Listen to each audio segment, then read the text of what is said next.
विषय वस्तु के आधार पर कलम करके 5 प्रस्तावों पर भी चर्चा की गई है। सदन के पटल पर रखे गए 6 विधेयकों पर भी चर्चा की गई है और उनको सर्वसम्मति से पास किया गया है। मैं माननीय विधानसभा अध्यक्ष महोदय का धन्यवाद करता हूं, जिन्होंने इस सत्र में सब सदस्यों को खुलकर चर्चा करने का अवसर प्रदान किया है। मैं सभी विधायकों का भी धन्यवाद करता हूं, जिन्होंने सार्थक चर्चा की। उनके द्वारा किए गए विचार मंथन और निर्णय अत्यधिक रचनात्मक व उपयोगी रहे हैं। मैं इस सत्र में और इस सत्र को सफल करने में परिश्रम करने वाले सभी अधिकारियों, कर्मचारियों और मीडिया कर्मियों का भी मैं दिल से धन्यवाद करता हूं, क्योंकि इस सत्र को सफल करने में उनका सभी का अपने अपने स्थान पर बड़ा योगदान रहा है। सभी मैं पत्रकार साथियों को, क्योंकि हमारे जो विपक्षी दल है लगातार इस प्रकार के मुद्दे लेकर के, जो मुद्दों का कोई आधार नहीं है, चाहे वोट चोरी को लेकर के कांग्रेस का रोष मार्च हो या सदन में बेटी बचाओ बेटी पढ़ाओ की तख्तियां लेकर के वो सदन के अंदर आए हों। कांग्रेस जिस प्रकार से कथित फर्जी वोटिंग को लेकर हल्ला मचा रही है, इस पार्टी ने अपने पूरे राजनीतिक इतिहास में फर्जीवाड़े, भ्रष्टाचार और लोकतंत्र की हत्या की है। जो लोग आज इस प्रकार के फर्जी मुद्दे कि वोट चोरी हो गया, भाई वोट तो थोड़े समय के अंदर चोरी होता था, किस तरीके से बूथ कैप्चरिंग होता था, पूरे के पूरे बूथ को कैप्चर कर लेते थे, वो वोट चोरी था। अब तो ट्रांसपेरेंसी से वोटिंग हो रहा है। अगर हम देखें 1950 से और 60 के दशक में कांग्रेस ही सबसे मजबूत पार्टी थी, हम सब जानते हैं। और वर्ष 1946 में इनकी पार्टी का आंतरिक चुनाव हुआ, सब जानते हैं। और लोक पुरुष सरदार वल्लभ भाई पटेल जी को 14 वोट मिले थे, जो ये वोट चोरी के आरोप लगा रहे हैं। दूसरी तरफ पंडित जवाहरलाल नेहरू जी ने 1 वोट मिला था मात्र। पंडित जवाहरलाल नेहरू जी को 1 वोट मिला था, 14 वोट सरदार वल्लभ भाई पटेल को मिले। फिर वो नेहरू जी को विजेता घोषित कर दिया। इनके डीएनए के अंदर है वोट चोरी। दूसरे को ऊपर आरोप लगाते हैं। असली बूथ कैप्चरिंग तो यही थी कि 1 वोट वाले को विजेता घोषित कर दिया, जो 14 वोट जिसको मिले उसको कह दिया भी आप बाहर हो गए, हार गए। ये इनके समय के अंदर था, ये खेल चलता है इनके समय में। दरअसल वो खेल अब बंद हुआ है, और बंद हुआ है कहीं ना कहीं इसकी पीड़ा ये निकाल रहे हैं। वोट चोरी हो गया, रोष मार्च निकाल दिया। मैं एक उदाहरण भी आप लोगों को देना चाहूंगा कि वर्ष 2009 के विधानसभा चुनाव में हमारे हरियाणा के ही, इनको यही नहीं पता ही नहीं कि सरकार का विषय है, जो लोग तख्तियां उठा के वोट चोरी की घूम रहे हैं। वोट चोर का गद्दी चोर बता, ये बातें करते फिर रहे। भाई वोट चोर तो हम ही थे और तो कोई नहीं है। और ये माननीय कोर्ट ने साबित किया है। इन्हीं के कार्यकाल की मैं बात बताता हूं। 2009 के विधानसभा चुनाव में सुखबीर कटारिया बोगस वोटिंग मामला खूब चर्चा में रहा है। कौन नहीं जानता उसको, पूरा प्रदेश जानता है। वोट चोर तो ये थे। आजकल उनका बेटा युवा कांग्रेस का प्रदेश अध्यक्ष बना हुआ है, आज भी बना हुआ है। श्री सुखबीर कटारिया पर आरोप मुख्य रूप से फर्जी वोटर आईडी कार्ड और झूठे दस्तावेजों का इस्तेमाल करके मतदाता सूची में हेर फेर करने पर लगे थे। कौन नहीं जानता उसको, सभी जानते हैं। और वर्ष 2009 में मतदाता जागरूक मंच नामक एक एनजीओ ने याचिका दायर की, जिसमें आरोप लगाया गया कि कटारिया जी और अन्य कई लोग गुरुग्राम चुनाव परिणामों को प्रभावित करने के लिए फर्जी वोटर आईडी कार्ड बनाने और इस्तेमाल करने में शामिल है। उसके ऊपर आरोप लगा।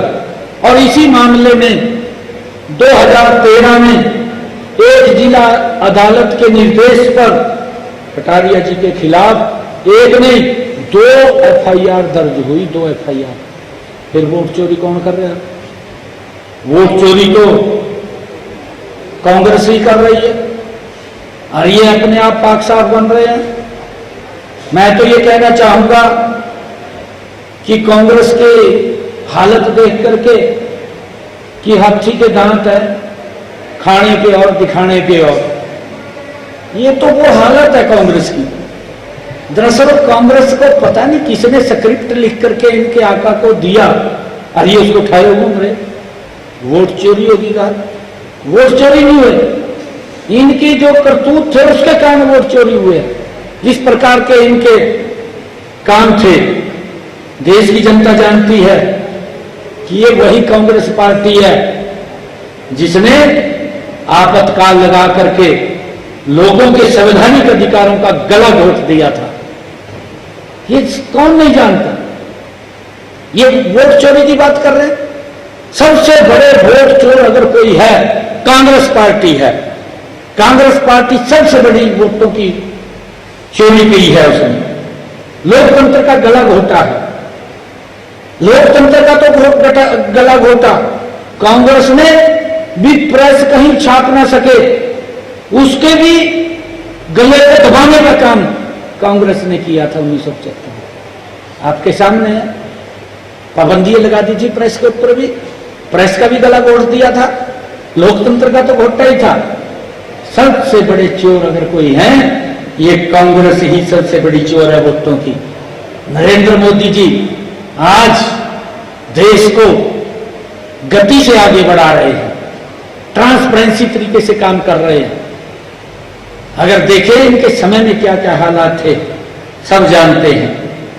इसी पार्टी ने हर चुनाव में किसी न किसी रूप में कांग्रेस ने धांधली करने का इतिहास रचा है।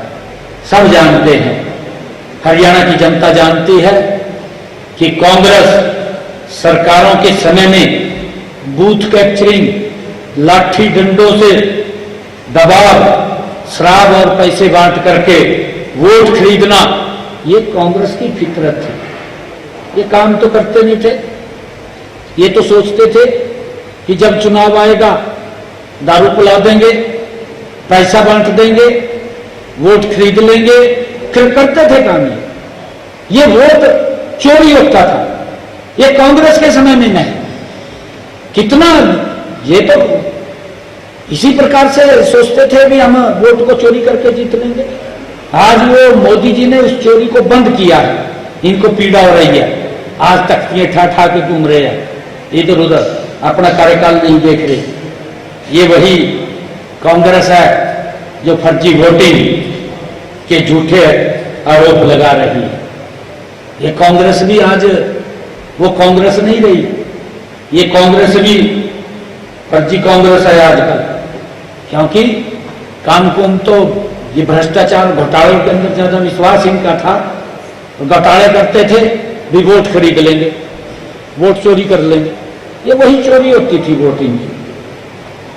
और मुझे बड़े दुख के साथ ये कहना पड़ रहा है कि इनके समय में जो आदरणीय प्रधानमंत्री जी नरेंद्र मोदी जी हरियाणा के अंदर जो 22 जनवरी 2015 को एक विशेष कार्यक्रम लेकर के हरियाणा की इस ऐतिहासिक पवित्र भूमि पर आए थे।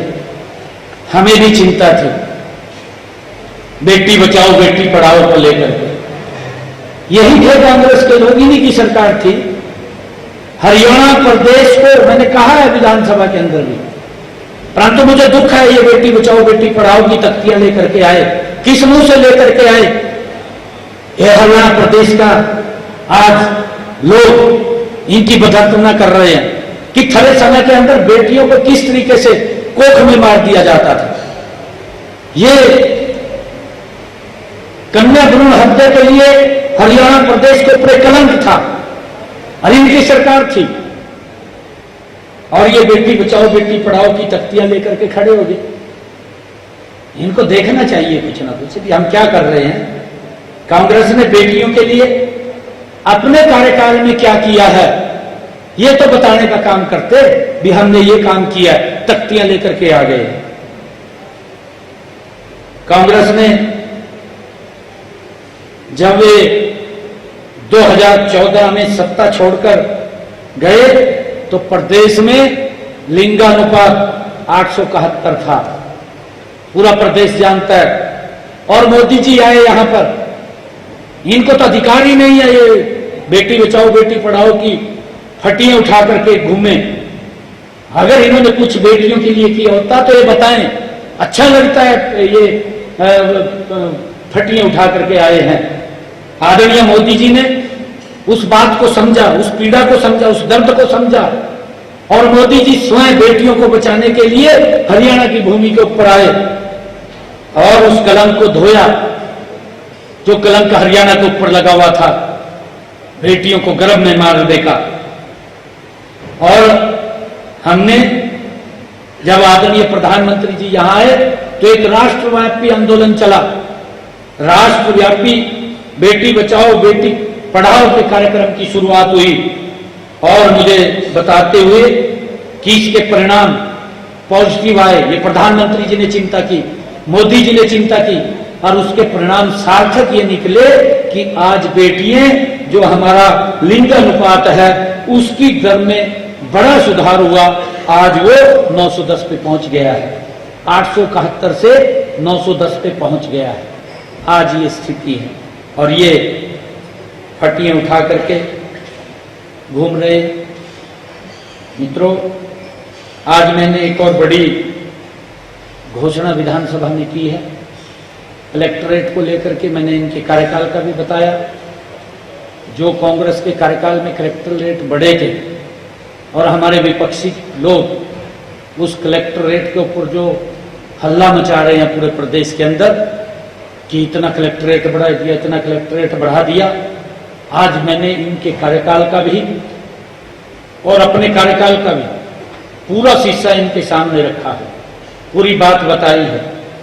और उसके बाद मैंने एक घोषणा भी की है कि आज मैंने प्रधानमंत्री आवास योजना, मुख्यमंत्री शहरी आवास योजना और मुख्यमंत्री ग्रामीण आवास योजना के तहत ग्रामीण क्षेत्र में 100 गज और शहरी क्षेत्र में 50 गज तक के रिहायशी प्लाट की रजिस्ट्री पर स्टाम्प ड्यूटी खत्म करने की घोषणा की है।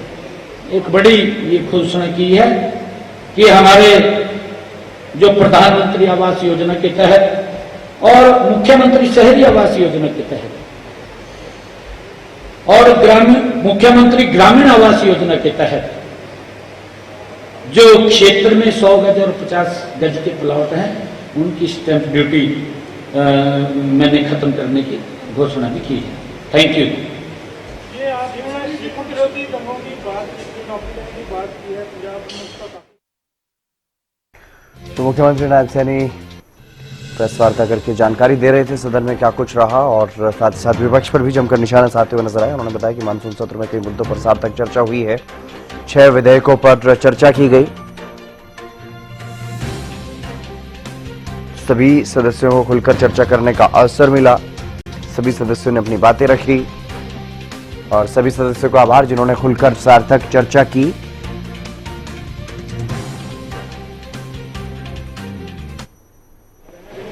नहीं, वो मैं समझ गया जी। देखिए, उनका अपना विषय है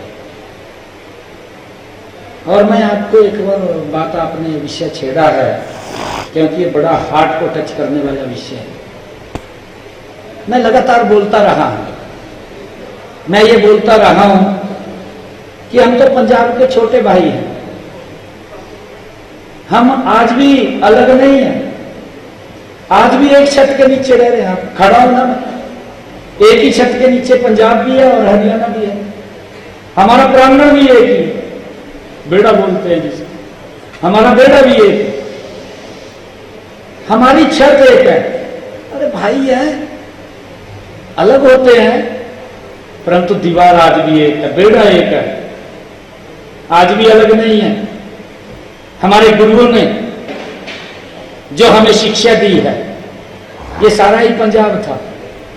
समय समय के ऊपर हमारे गुरु वो अलग अलग क्षेत्र में भ्रमण करते रहे हैं और जहां जहां पर भी हमारी सभी पातशाहियां, हमारे गुरु वो आए हैं, हम सबका ये फर्ज है कि हम गुरुओं के उन दिखाए हुए मार्ग के ऊपर आगे चलें। और मेरे लिए तो बहुत ही गर्व की बात है कि गुरु तेग बहादुर जी का 350वां शहीदी दिवस हमने विधानसभा के अंदर एक रेजोल्यूशन पास किया और पास करके सारे सदन ने,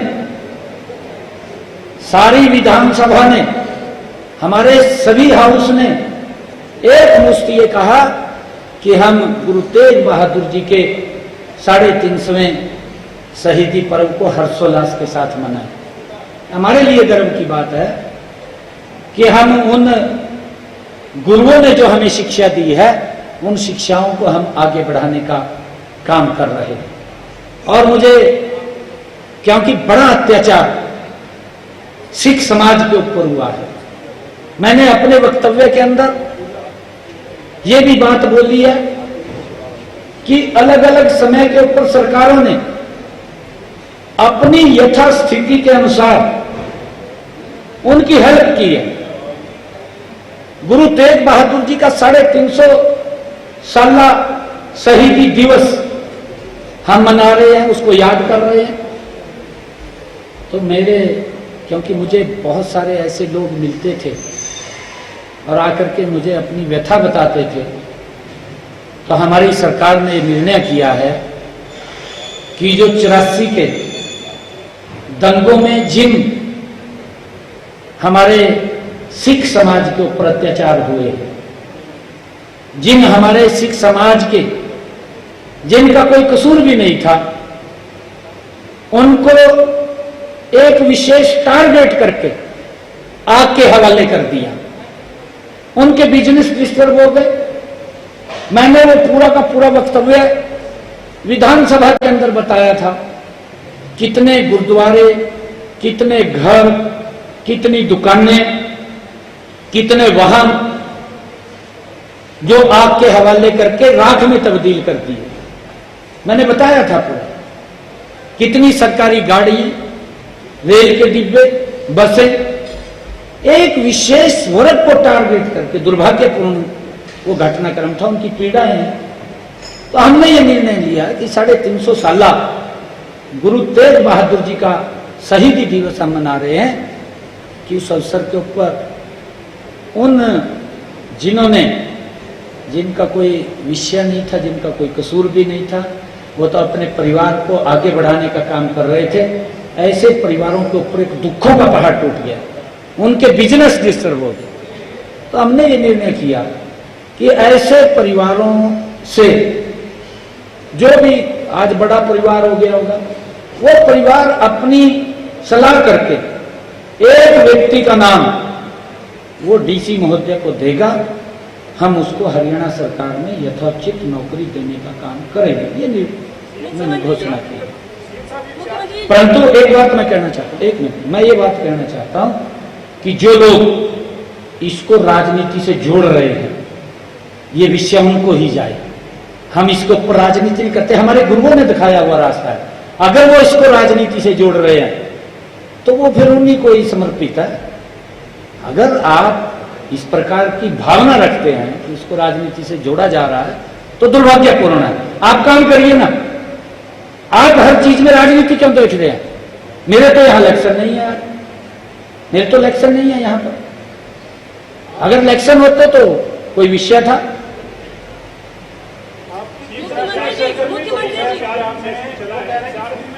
जो विपक्ष की भूमिका थी सदन के बाहर, जो आंकड़े रखे कि शराब के इतने ठेकों के ऊपर आज धमकियां दी गई, वो आंकड़ा गलत था, या फिर जो ये फ्लैट रेट की बात की, इस आंकड़े पर हम सदन में विपक्ष को आपके सामने जवाब नहीं देता है, तो आपको लगता है कि सदन के बाहर लोगों को गुमराह कर रहा है विपक्ष?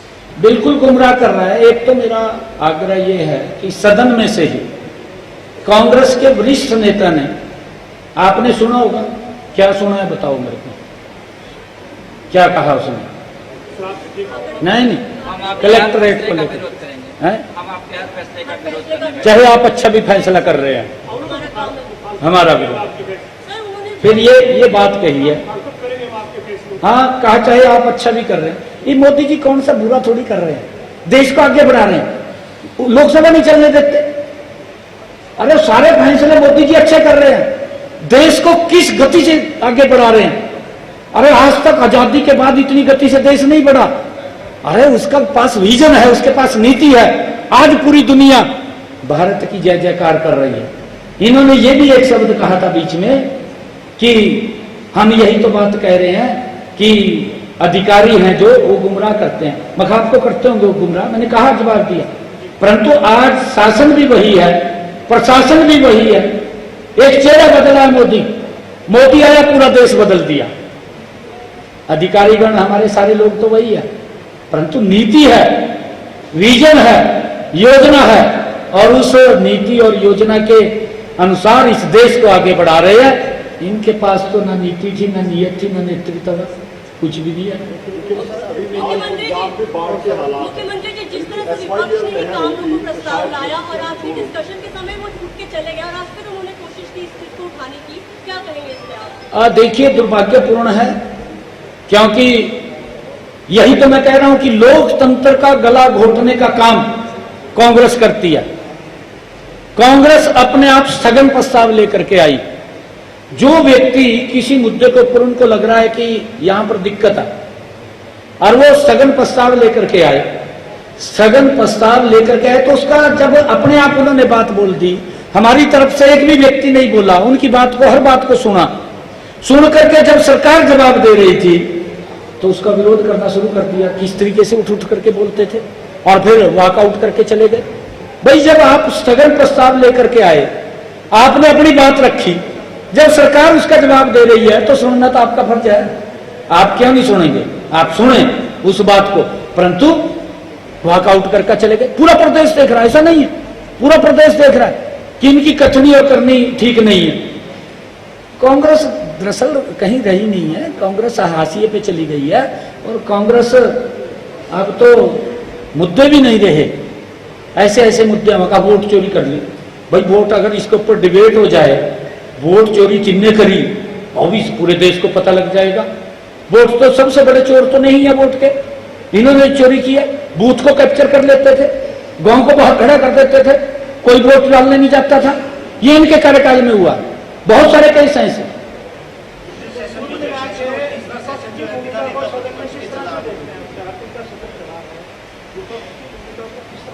अब विपक्ष के पास मुद्दा नहीं था, कोई झूठ का पुलिंदा था, वो गढ़ के राहुल गांधी ने दे दिया और उसने परोस रहे ने, बस बचे रहे। इनमें भी क्या करें, इनके पास कुछ है तो निकलने में परोस रहे बस।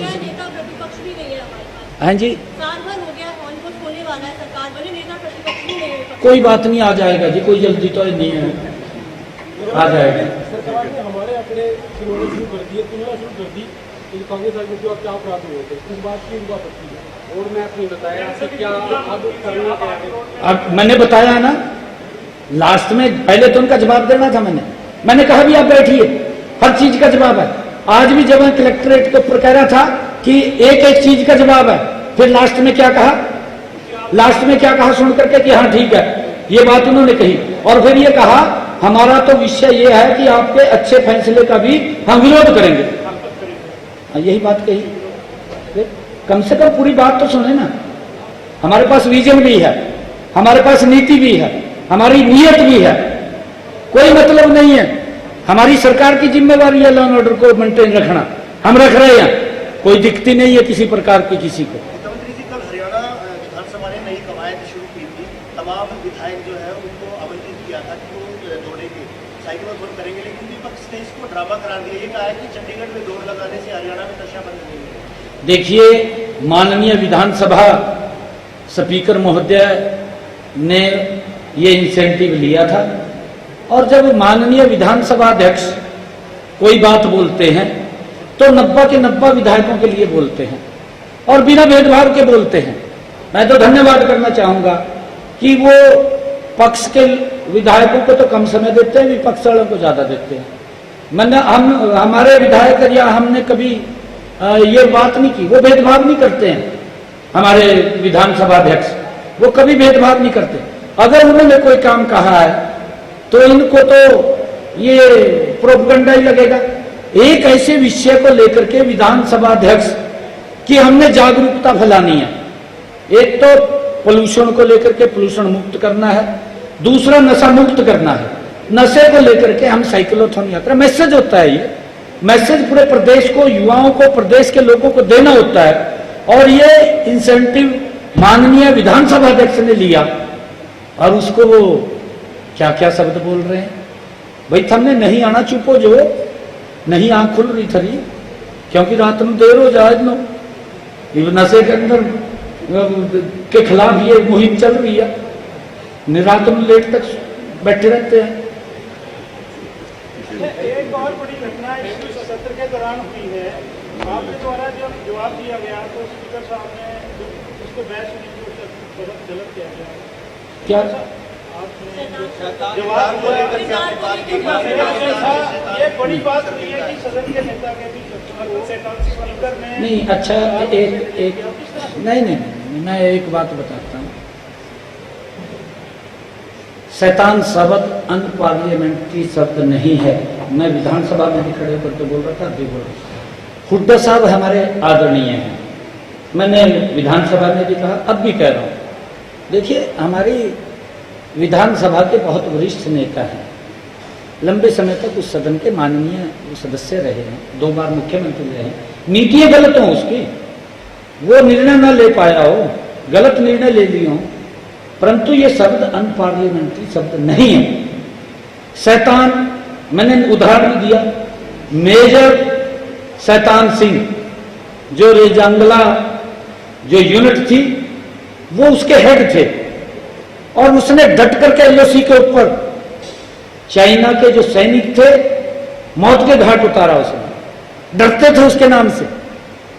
और शैतान तो हम अपने बच्चे को भी बोल देते हैं कई बार, अरे वो शैतान नहीं कर रहा है तो साइड में कहते हैं ना, अनपार्लियामेंट्री शब्द नहीं है। शैतान का नटखट होता है, इसका मतलब नटखट। ये भगवान श्री कृष्ण जो बोलते हैं ना नटखट, ये पता नहीं इन्होंने, मुद्दा नहीं है ना जी। दरअसल मुद्दा हो तब तो बात करें, कहीं ना कहीं तो कुछ तो काटना था। हम ऐसा नहीं है। देखिए, अब तो हाउस समापन हो गया।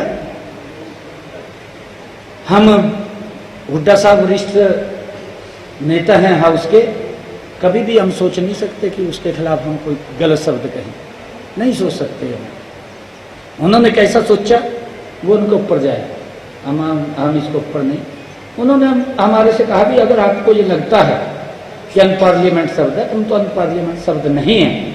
अगर आपको लगता है, हमने अध्यक्ष जी को कहा है कि आप जो भी निर्णय करें करिए। Thank you.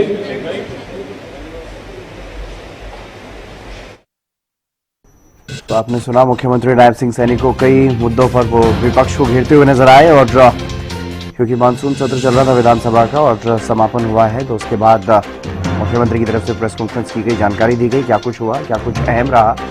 इस सत्र के दौरान 6 विधेयकों पर चर्चा की गई, कई प्रस्ताव सदन में पारित हुए हैं।